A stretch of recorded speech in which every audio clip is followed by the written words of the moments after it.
TDP రాష్ట్ర కార్యదర్శి సుర సుధాకర్ రెడ్డి జన్మదిన వేడుకలు తిరుపతి చెన్నారెడ్డి కాలనీ వద్ద ఆయన అభిమానులు నిర్వహించారు. పలువురికి అన్నదానం చేశారు.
మా గురువు గారైన రాష్ట్ర కార్యదర్శి సుర సుధాకర్ రెడ్డి గారు జన్మదిన శుభాకాంక్షలు తెలుపుకుంటూ 39వ డివిజన్ చెన్నారెడ్డి కాలనీ నందు జన్మదిన వేడుకల్లో భాగంగా అన్నదాన కార్యక్రమం ఘనంగా చేసుకోవడం జరిగింది.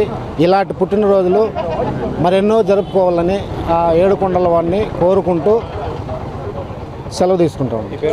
జగ్గయ్య.